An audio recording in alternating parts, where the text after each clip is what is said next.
Hello everybody, my name's Zach Moletz. And I'm Larry Staub, and welcome to the Mercyhurst Movie Minute. This is also a part of the Mercyhurst Movie Club. Aren't you the president of Yeah, that? I actually am the Mercyhurst Modern Cinema Club's president. Nice. Yeah. What do you guys got going on as of late? So we actually just had our most recent February meeting last night. We had an ice cream social. About 30 people came. We had a couple different kinds of ice cream, a lot of toppings, and it was a really great time. We always do trivia at all of our monthly meetings, so Awesome. it's a really big fan event. But we're really excited about our big event on February 26th. We're actually having an Oscar party to kind of celebrate the Oscars and all the great accomplishments through film. We're gonna have a lot of fun food. A lot of people are gonna be there, and we're also gonna kind of dress up, do different trivia events throughout that as well. Nice. So do you guys go to the theater, see any movies like that? Yeah, of course. So we usually try to do a weekly trip out to the movies. You know, the Cinemark here does do a discount every Tuesday. So we usually try to do something like that. And usually we provide transportation, so try to get a lot of people to come out. Nice. So what are some of the most recent movies you guys have seen? Recent movies. Well, just last week I actually went to see Glass, which was the third installment of the M. Night Shyamalan kind of series Not he many was doing. people know that. Apparently not the best reviews, I would say. Yeah, I mean, it's kind of interesting. It got poor reviews, so going into it, I was a little apprehensive. You know, I don't know, did you see Split that came out in 2016? No, I actually have not seen any of them, and I was surprised to learn that they were actually all connected. I didn't even know. So I'll just explain that briefly. So when Shyamalan wanted to take this on, in 2000 he did Unbreakable, which was with just Bruce Willis, and it featured Bruce Willis, who was in a terrible train accident, and he was the only survivor, and you come to learn throughout the film that he possesses some kind of ability, some kind of super strength, his bones can't break, he has all these different abilities, and at the end of the movie, he kind of thinks he might be a superhero. So fast forward to 2016, when M. Night Shyamalan comes out with Split, featuring James McAvoy. And that was kind of like the dual personality, you know, like McAvoy kind of captures some teenage girls, holds them in like a abandoned zoo. Yeah. It's kind of dark. I would say, I know a little bit about that. Yeah. Doesn't he have 20-something, 24? He does. Different personalities or something? Yeah, so that's where you get the split from, because he splits from all these different personalities. And I think his acting was really made that movie incredible, just for him to, the split of a second, just flip, literally, from being like a one character to the next. And some of them are like old or young, male, female, it's all over the place. And I think he really made that movie come to life, and it got a lot better reviews. Good. And then Glass, which I just saw last week, that's the third installment. And it kind of ties the other two together. So if you noticed, Unbreakable in 2000 with Bruce Willis, he's kind of like the superhero, Superman almost. He's unbreakable per se. Yeah. While James McAvoy has these split personalities. Yeah. So then you learn this third character named Elijah Prince, who was played by Samuel L. Jackson. And Elijah's in the first film in 2000's Unbreakable, but he's kind of in a minor role, and you kind of see him more as the villain, kind of orchestrating different things.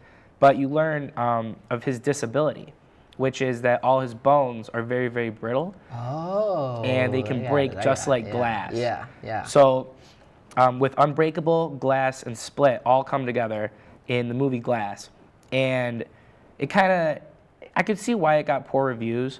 It's definitely not as well done as Split, I would think, or Unbreakable. It's always hard to combine that many stories into one universe. Exactly. Yeah. So what the interesting part was, it's those three different characters. They're three different stories, and you're not really sure how they're going to wind up. Originally, watching the trailers, I thought it's pretty obvious that Bruce Willis is the good guy, and Split is the bad guy, like James McAvoy's character.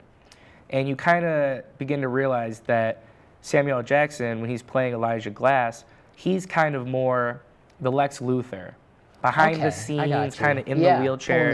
Pulling the strings, exactly. So you realize he's orchestrating most of this, and he's highly intelligent, way smarter than anyone else in this city, anywhere else in this universe per se.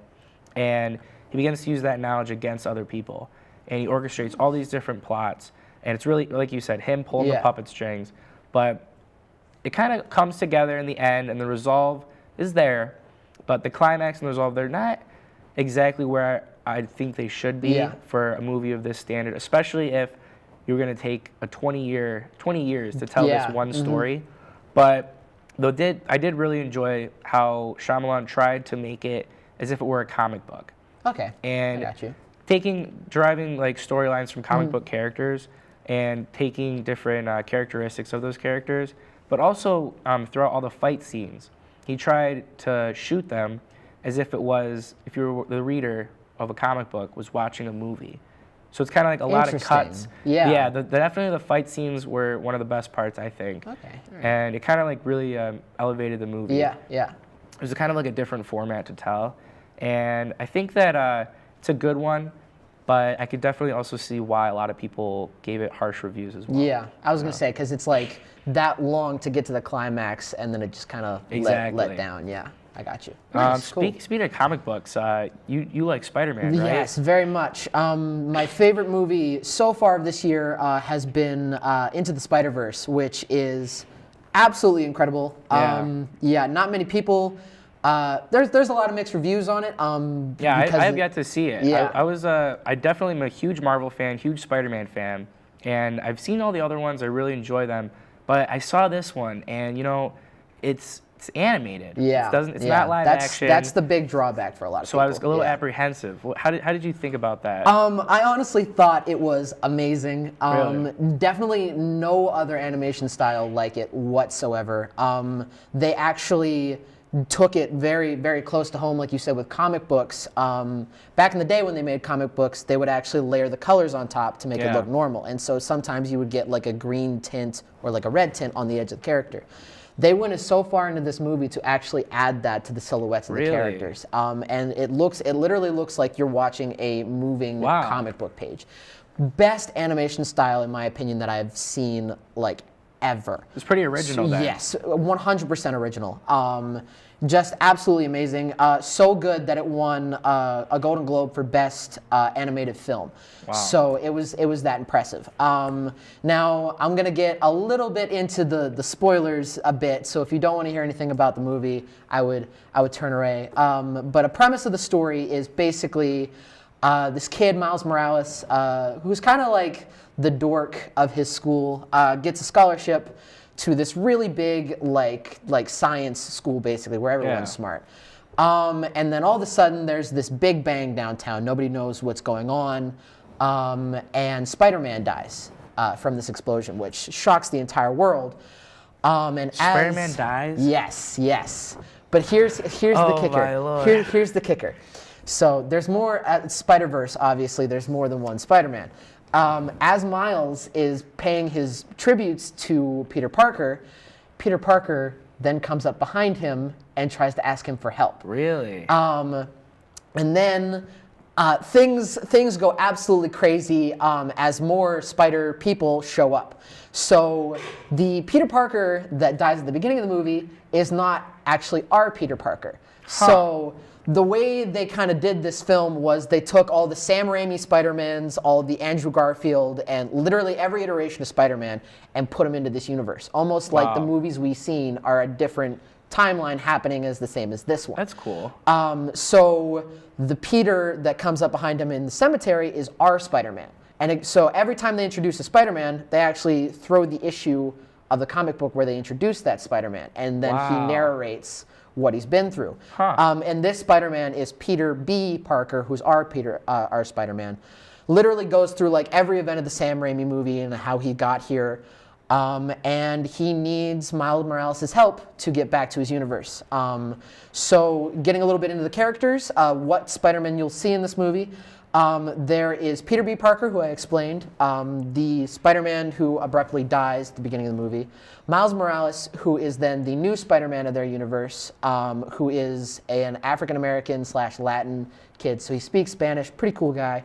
And then there's Spider-Gwen, who in her timeline, instead of Peter getting bit, Gwen gets bit. And I actually think that Peter in her universe is Doc Ock or something like that. He's actually a villain. So everything's kind of related. Yes. That's so cool. She actually has to kill Peter in her universe, and her whole thing is that she doesn't do friends because of that. Wow. Then there's Penny Parker, who's from the animated world of Spider-Man, like the anime. where she actually doesn't have spider powers. It's actually her father's suit that does. So it's kind of like she's like Iron Man Spider in a way.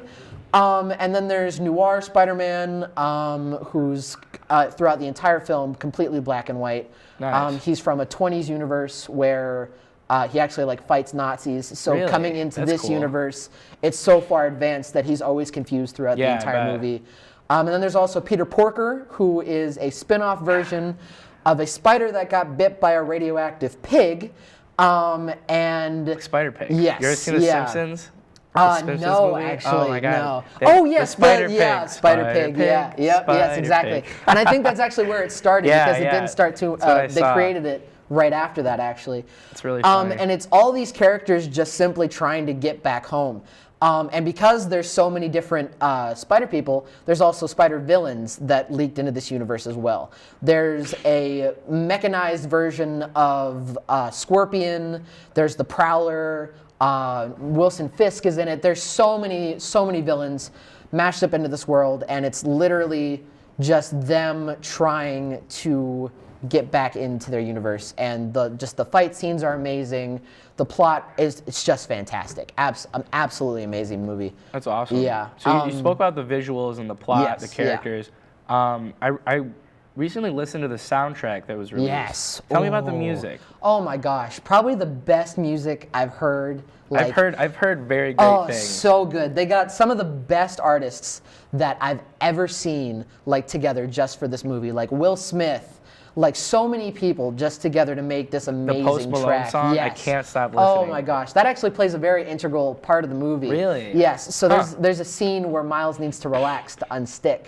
The only way he can relax is by singing that song. Really? Yeah. He eventually unsticks from the wall. That's funny. But the soundtrack is so good, and there's some songs in the movie actually that aren't available. There's this one amazing remix of like all these songs mashed together in one scene, and I tried to find it, and you can't find it anywhere. Yeah. So if you want to hear some really good music, definitely go see the movie. It came out around Christmas, so they have a Peter Parker Jingle Bells mashup. It's pretty great. Pretty good so, music. let's end on a 1 out of 10 on Spider-Verse. What would you say? Definitely a 10. 10? For sure. Yes, for Nice. sure. I would definitely recommend you go see it if it's still in your theaters. Yeah. Awesome. Yeah. What about you in Glass? What 5 out of 10? Glass, for me, I'd probably give it probably a 6. 6 out of 10. All right. Although if I were to do all three, I'd say Glass would probably be like one of the lowest at a 6. Then I think Unbreakable, probably like a 7, and I'd probably give Split an 8. Ooh, and okay. not to just come up the ladder like that, but I don't think any of them were really great. Yeah. I think Split was definitely the best. Yeah. But Glass was probably like the weakest, which is disappointing as the trilogy kind of ends in a kind of a poor note, you guess. But All right. Well, I'm Zach Moletz. And I'm Larry Staub. And thank you for coming to the Movie Minute.